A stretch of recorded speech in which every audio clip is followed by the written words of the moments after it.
Shalom भाइयों और प्यारे दर्शकों को, आज हम मरी पूजा पर श्रृंखला के भाग 2 में जारी रखेंगे। शास्त्र के अनुसार यीशुआ राजा दाऊद के वंश से होना चाहिए जो यहूदा के गोत्र से है। इसलिए यहाँ लूका 132 में कहा गया है कि वह महान होगा और उसे सर्वोच्च का पुत्र कहा जाएगा और प्रभु परमेश्वर उसे अपने पिता दाऊद का सिंहासन देगा। और हमने पिछले भाग में देखा कि हाँ, उसे भजन 13:211 में दाऊद का सिंहासन दिया गया था और प्रभु ने दाऊद को सच्चाई में दिखाया है, वह उससे मुड़ेगा नहीं। तेरे शरीर के फल से मैं तेरे सिंहासन पर रखूँगा। डेविड का वंश सिर्फ सिंहासन पर होगा। यीशुआ का सौतेला पिता योसेफ दाऊद के वंश से था। अब हम मैरी के पुजारी वंश को देखेंगे और उनकी आदिवासी शादी के बारे में बात करेंगे। आखिरी भाग में हमने लीवरेट विवाह के बारे में देखा। लीवरेट विवाह तब होता है जब कोई आदमी मर जाता है और उसका बीज नहीं छोड़ता या उसकी पत्नी के साथ बच्चा नहीं छोड़ता है। फिर उस मृत व्यक्ति के भाई को उससे शादी करनी होगी और उसे एक बच्चा देना होगा। यह एक लीवरेट विवाह है। अब हम अंतर जनजातीय शादी देखेंगे। इसलिए यहाँ हम निर्गमन में देखते हैं 623 कहते हैं, और हारून उसे एलीशिबा ले गया। इसलिए हारून ने उसे ले लिया, अर्थात हारून महायाजक लेवी के वंशज। उसने नाशोन की बहन अमीनादाब की बेटी एलीशिबा को पत्नी से ले लिया या उससे शादी की, और उसने उसे नदाब, अब्यू, एलीजा और इतामार को जन्म दिया। इसलिए हारून ने एलीशिबा से शादी की जो अमीनादाब की बेटी थी और उसका भाई नाशोन था। अब याद रखें कि यह एलीशाबाद भाई नाशोन है। इसीलिए हम देखेंगे कि नंबर 17 यहूदा नाशोन के बारे में कहते हैं जो आमीन अदाब के पुत्र के लिए। अब आप दो नामों की वर्तनी देखते हैं। ये नाशोन है और यहाँ नंबर 7 है, कहता है नाशोन। तो मूल रूप से ये एक ही व्यक्ति है। यहाँ यह नशोन है, वह नक्शोन है। यह मजबूत की नंबरिंग सिस्टम AH5177 है, नाकशोन। हम यहाँ एक ही शब्द देखते हैं, हालांकि यह अंग्रेजी में हिब्रू में अलग तरीके से वर्तनी किया गया है। यह एक ही व्यक्ति है, नाकशोन H5177, नाकशोन H5177। तो ये एक ही व्यक्ति है। मैं जो जोर देना चाहता हूँ वह यह है कि हारून लेवी के जनजाति का था और यह नक्शोन यहूदा के जनजाति का था। इसका मतलब है कि उसकी बहन यहूदा के जनजाति की थी। इसीलिए लेवियत गोत्रा से हारून ने यहूदा गोत्रा के यहूदी गोत्रा के एलीशिबा से शादी की। यही मैं आपको दिखाना चाहता हूँ। यह एक अंतर जनजातीय विवाह था जिसे बाद में प्रतिबंधित कर दिया गया था। हारून यहाँ निर्गमन 414 में एक लेवियत था और प्रभु का झुंड मूसा के खिलाफ जलाया गया था और उसने मूसा के खिलाफ गुस्सा लगाया और कहा कि क्या हारून लेवियत तेरा भाई नहीं है? मैं जानता हूँ कि वह अच्छी तरह से बोल सकता है और देख, वह तेरे साथ मिलने आता है और जब वह तेरे साथ मिलता है तो वह अपने दिल में खुश होगा। इसलिए हारून अन्यथा था और यहाँ हारून ने यहूदा गोत्रा के एक व्यक्ति से शादी की। इसलिए बाद में हम देखते हैं कि अंतर जनजातीय विवाह निषिद्ध थे। ये बातें बहरहाल में हुई, परंतु यहाँ संख्या में हम संख्या 36 कहते हैं, 6 कहते हैं कि यह वही है जो प्रभु ने जेलोफियाद की बेटियों के बारे में आज्ञा दी है। ये कहते हैं कि वे जिससे वे सबसे अच्छा सोचते हैं उससे शादी करें, केवल अपने पिता के गोत्र के परिवार से ही शादी करेंगे। यहाँ भगवान कहता है कि वे जिसे चाहें उससे शादी करें, लेकिन एक शर्त है, उन्हें अपने पिता के गोत्र के परिवार से शादी करनी है, न कि किसी अन्य गोत्र से। हम जानते हैं कि 12 जनजाति थे, इसलिए उन 12 जनजातियों को अपने समूह में विवाह करना पड़ा। वे विवाह नहीं कर सकते, यही प्रभु कहते हैं। तो वह पूछता है क्यों? ये क्यों? हम नीचे संख्या 36 से देखेंगे। 7 कहते हैं कि ऐसा विरासत नहीं होगी, इसलिए इज़राइल के पुत्रियों की संपत्ति या दवा या कब्जा या संपत्ति नहीं हटाई जाएगी। 3 संख्या 3:8 कहती है कि इज़राइल के सब पुत्रियों में से हर एक अपने पिता के गोत्र की विरासत को अपने आप को रखेगा। जो इज़राइल के सब गोत्र की विरासत रखे वह पिता के गोत्र के परिवार में से एक की पत्नी होगी, ताकि इज़राइल के सब पुत्रियों को अपने पिता की विरासत का आनंद मिले। लेकिन आज्ञाओं से पहले और उसके बाद भी विवाह हो रहे थे। वे अभी भी शादी कर रहे थे। डेविड पुजारी को आयोजित करता है। यहाँ हम एक इतिहास 24 में देखते हैं। एक ने कहा, अब ये ईरान के पुत्रों के विभाजन हैं। ये विभाजन क्या है? ये पाठ्यक्रम हैं जो डेविड ने तैयार किए, क्योंकि कई महायाजक थे और उन्हें विभाजित तरीके से आवंटित करना पड़ा। आरोन के पुत्र नदाब और अबीहू, एलीसर और इतामार एक इतिहास 24 में बताए गए हैं। नदाब और अबीहू अपने पिता से पहले मर गए और उनके कोई बच्चे नहीं थे। दोनों भाई बिना संतानों के थे, इसलिए इन दोनों का अंत हो गया। इसलिए एलिजा और इतामार ने पुजारी का पद निष्पादित किया। तो फिर हम आयत 10 एक इतिहास 20 आयत 10 जारी रखते हैं। 60वें हाकोस 8वें अबीजा से था। 8वां आवंटन था या 8वां डिवीजन अबीजा और उनके परिवार के लिए था। मैं चाहता हूं कि आप इस अबीजा पर ध्यान दें। इसलिए अबीजा एक महापुजारी था और उसे यह 8वां आवंटन या यह 8वां डिवीजन दिया गया था, वह और उसका परिवार था। मेरे पिता यहूदा के गोत्र का और माता लेवी के गोत्र की थी। हारून की यहूदा जनजाति से शादी का उदाहरण भी देखा जा सकता है। कराइस और एलिजाबेथ हारून के लेवाइट वंशज थे और उनकी कहानी हम आगे जानेंगे। 15 यहूदा के राजा हेरोद के दिनों में एक निश्चित याजक था, जकारिस नाम का अबिया के पाठ्यक्रम, और उसकी पत्नी हारून की बेटी थी और उसका नाम एलिजाबेथ था। इसलिए यहाँ हम जानते हैं कि जकरा अबिया के पाठ्यक्रम का था और यह अबिया कोई नहीं है बल्कि यह व्यक्ति है। अब हम मजबूत सहमति के साथ सत्यापित नहीं कर सकते क्योंकि यह नाम हिब्रू से लिया गया है और यह अबिया ग्रीक से लिया गया है, लेकिन यहाँ ये एक ही व्यक्ति है। ठीक है, एक ही व्यक्ति अबीजा, इसलिए वह कारण से है।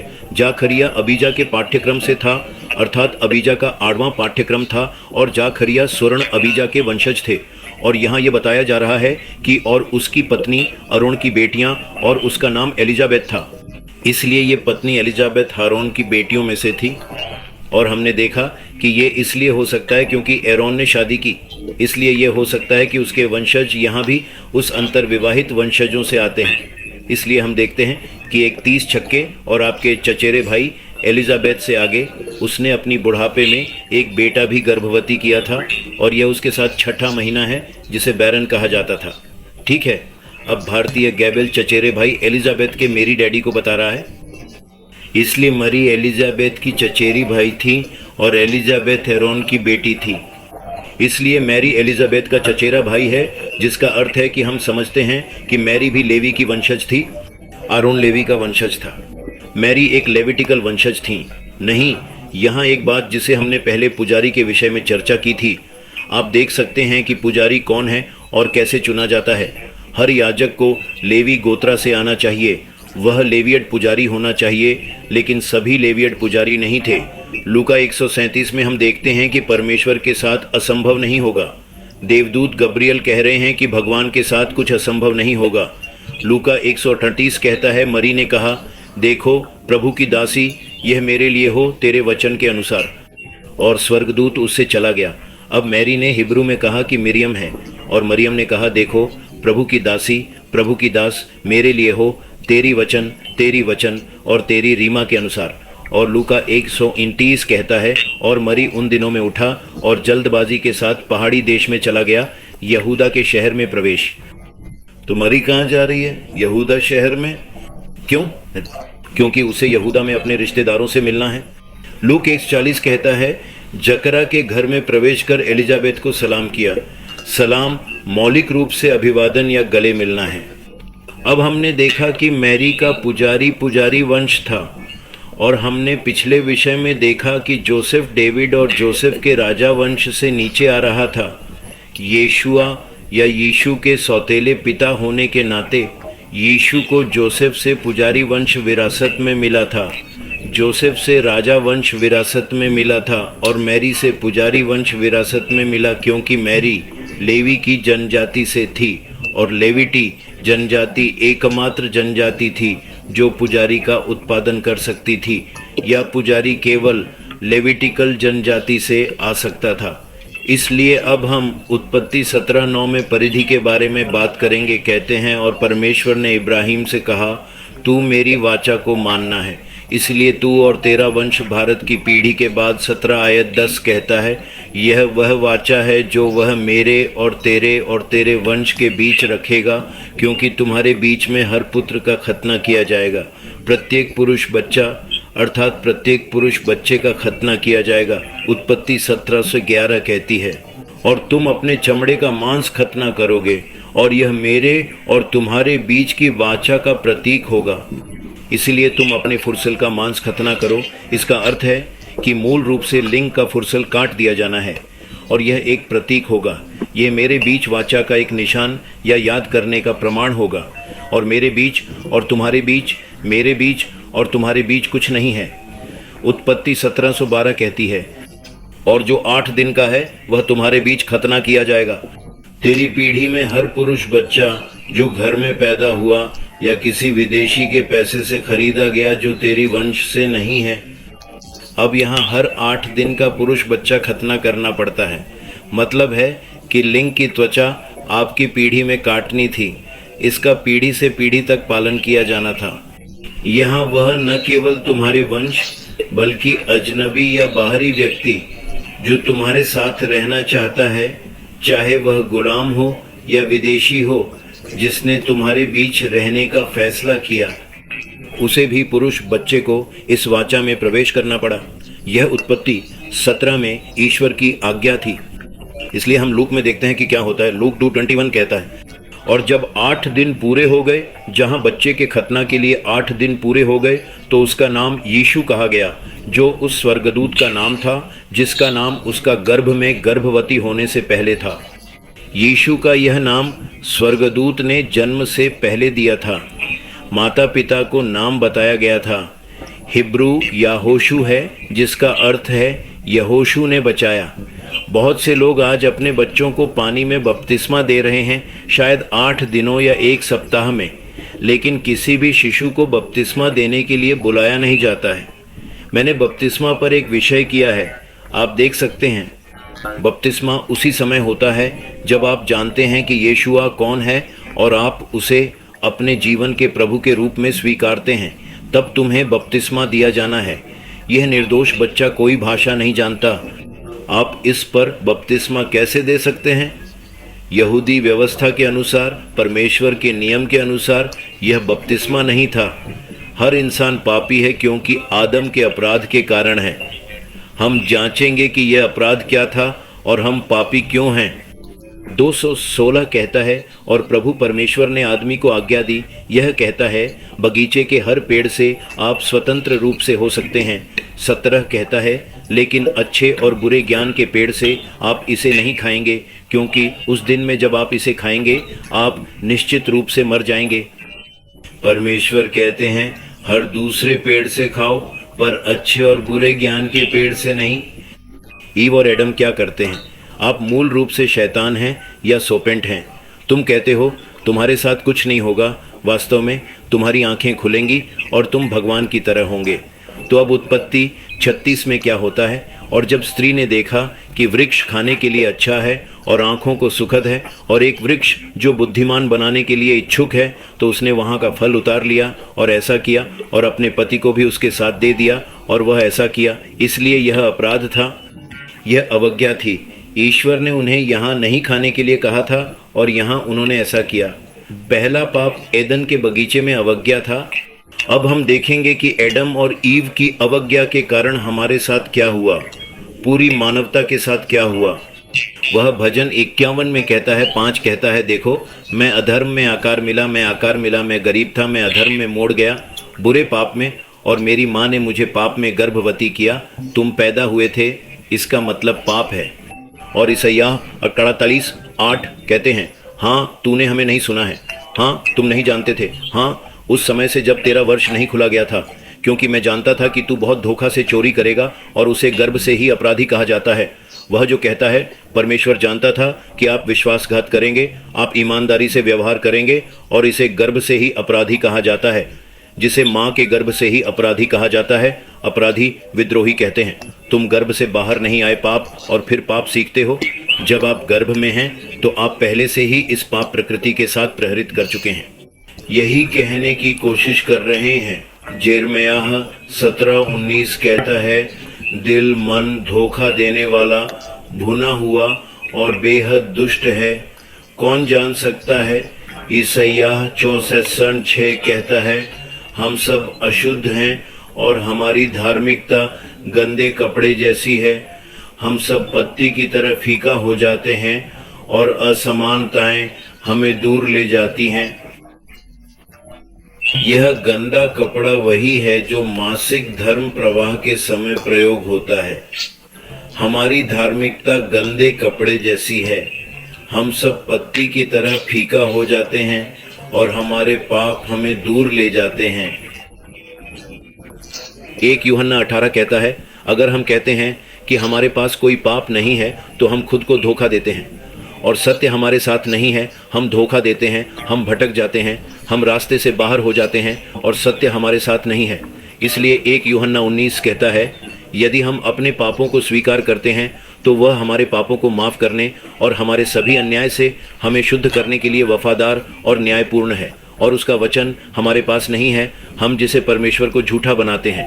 गलतियों 3:22 कहता है, परंतु शास्त्र ने सभी को पाप के अधीन निष्कर्ष निकाला है। अब मैं तुम्हें पढ़ता हूँ कि वह शास्त्र इसमें निष्कर्ष निकाला गया है, इसमें सब कुछ शामिल है ताकि यीशु मसीह का विश्वास से वादा किया गया आश्वासन उन लोगों को दिया जा सके जो विश्वास करते हैं। भजन 143:2 कहते हैं, और अपने सेवक के साथ न्याय न करें, क्योंकि तेरी दृष्टि में कोई भी व्यक्ति न्यायपूर्ण नहीं होगा। भजन लेखक कहता है कि परमेश्वर की दृष्टि में परमेश्वर के सामने कोई धर्मी नहीं होगा, कोई न्यायपूर्ण नहीं होगा। यहाँ बाइबल के अन्य अनुवादों में कहा गया है कि परमेश्वर की दृष्टि में कोई भी व्यक्ति जीवित नहीं है। बाइबल के सीवी अनुवाद में यह कहता है कि मैं तुम्हारा सेवक हूँ, मेरी कोशिश अपने अदालत में मत करो, क्योंकि आपके मानकों से कोई भी निर्दोष नहीं है। परमेश्वर के शब्द के अनुवाद में यह कहता है, मुझे न्याय के लिए अदालत में मत ले जाओ, क्योंकि तेरी उपस्थिति में कोई जीवित नहीं है जो धर्मी हो। और रोमियो 3:22 में यहाँ तक कि ईश्वर की धार्मिकता कहती है, जो यीशु मसीह के विश्वास से सब और उन सभी पर विश्वास करती है, क्योंकि कोई अंतर नहीं है, कोई भेद नहीं है। ऊपर हमने कहा कि हम आत्मधर्मी होने का प्रयास कर सकते हैं और हमें आत्मधर्मी होने की आवश्यकता है। हमें ईश्वरीय नैतिकता में एक नैतिक जीवन जीने की ज़रूरत है, लेकिन हम इस निशान पर नहीं रह सकते। यही वह ऊपर और नीचे कह रहा है, वह यहाँ भगवान की धार्मिकता कह रहा है।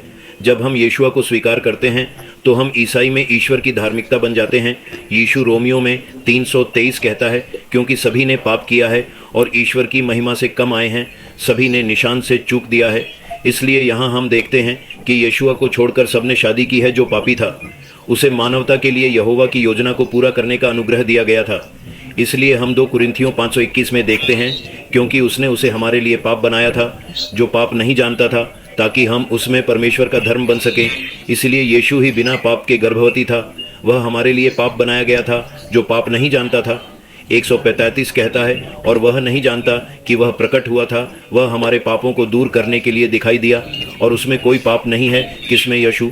और उसमें कोई पाप नहीं है केवल यीशुआ में। 1 पीटर 1:19 कहता है, लेकिन मसीह के अनमोल रक्त के साथ मेमने की तरह बिना दोष और बिना धब्बे के, बिना दोषपूर्ण, बिना धब्बे निर्दोष, शारीरिक या नैतिक धब्बों और तनावों से मुक्त है।